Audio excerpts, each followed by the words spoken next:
There used to be available unofficial websites documenting executive orders by presidents of the United States. An executive order that was issued by President George Bush during the first Gulf War. It spoke specifically about deploying resources connected to military assistance that were paired with humanitarian assistance, including medical assistance, in response to attacks in Iraq. It was dated for Valentine's Day.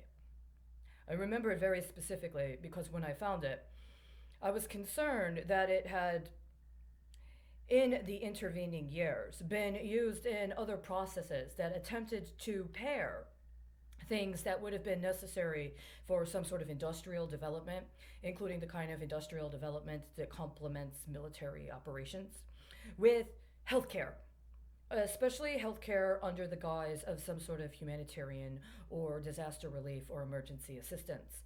And that following the Gulf War, this was a paradigm that was implemented not only internationally, but was also inculcated into various processes that were going on in another level connected to the Affordable Care Act.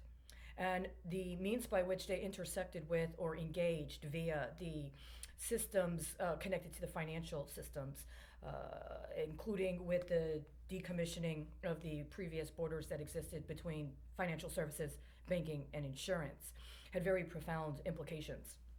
It's just one part of a larger sort of macro economic, macro political examination that has gone on concurrent to the other investigations with which I have been involved and I have pursued myself in the last couple of years.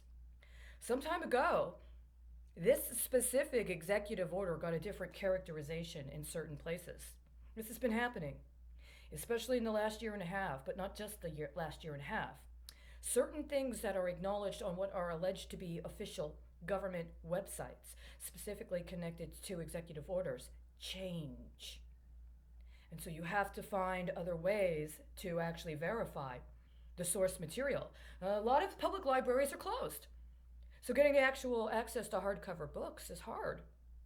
We go with what's online, and it changes. It's not accurate, especially if you find something and you're able to track the pattern connected to what is obviously somebody's relationship with a criminal conspiracy.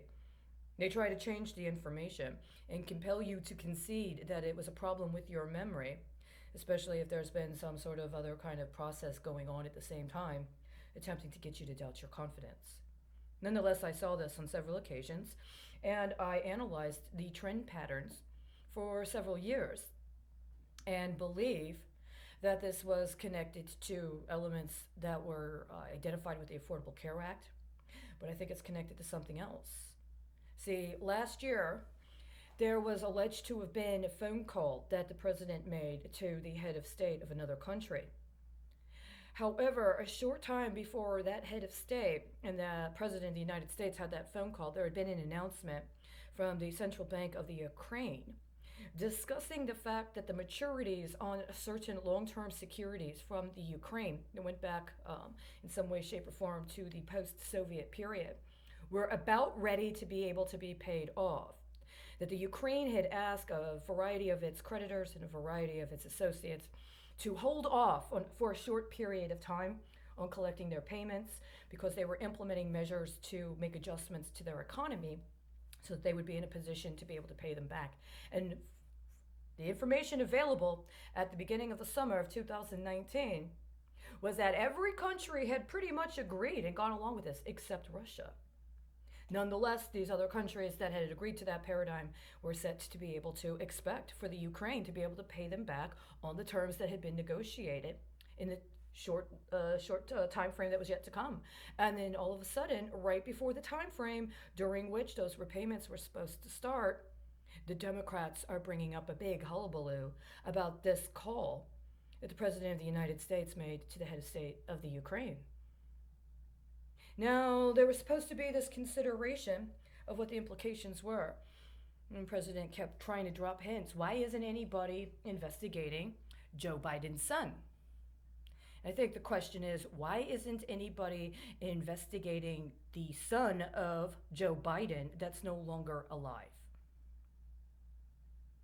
The reason I say this is because I believe a former Delaware Attorney General, Joseph Biden III, who I understand was known as Bo, was in the course of his own investigation. And that, at least from what I've been able to find publicly accessible now, but compared with what I understand in correlative acts and correlative experiences I've had, I believe that he understood something very criminal was going on with the rollout of the Affordable Care Act, and it was connected to crimes in other countries, and that the specific processes by which it was being effectuated had harrowing implications moving forward, not only for the United States but for others. And I believe he was taking action in performance of his role as Attorney General, and I believe he was murdered. I believe that there was a premeditated act to murder Attorney General Beau Biden in order to cover up for the criminal conspiracy at the heart of the Affordable Care Act.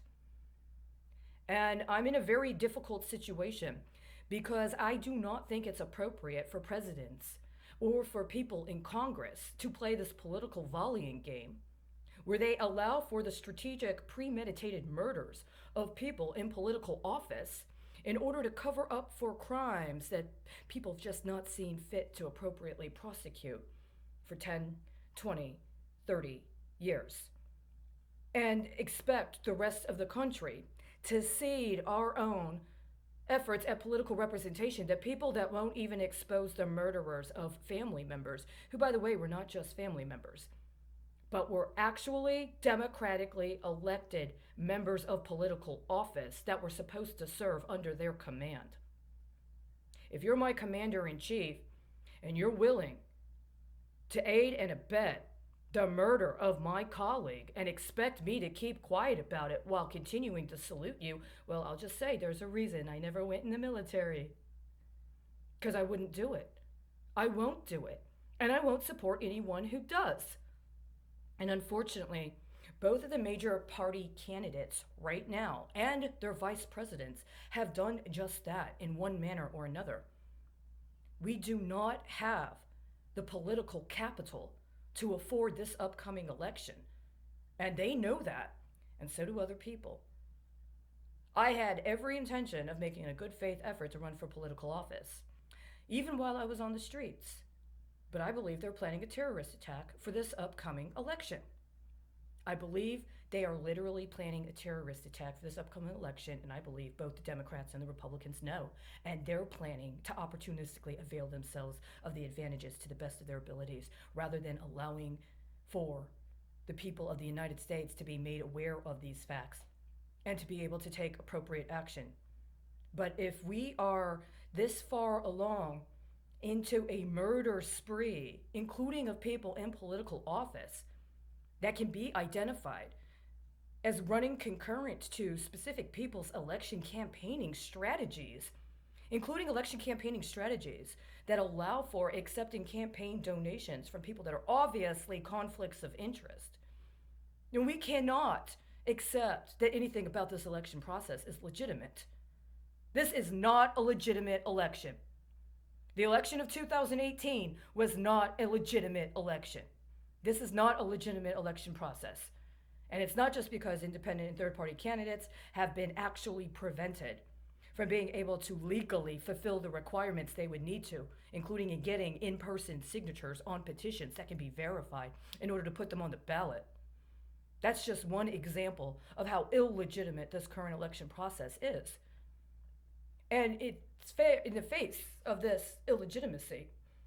What does this do to the credibility of the overall regime, ostensibly for which these elections are held? This is the second election where I've actively watched it be this blatantly fraudulent. I cannot acknowledge the legitimacy of this election, but at the same time, I cannot drop out of pursuit of exercising my right to adhere to the Constitution and to seek protection from, and also my rights in accordance with the Constitution. If I seem to be a little bit obsessed with constitutional governance, it's because for a long time I understood that certain of us, were supposed to see it as inaccessible, and we needed somebody else to intercede in order to represent us. And when they refused, what recourse do we have? The truth of the matter is that there's a lot about the Constitution that's very powerful and it's very important. And it is something that we should all be able to have for ourselves without other people trying to use it as a way to manipulate us into covering up for their crimes. And unfortunately, I believe that's exactly what's happening with this year's election campaign. I'm putting this out to the people, anybody who sees it, to make your own decisions. But if I am correct, we do not have a long amount of time to really mull this over.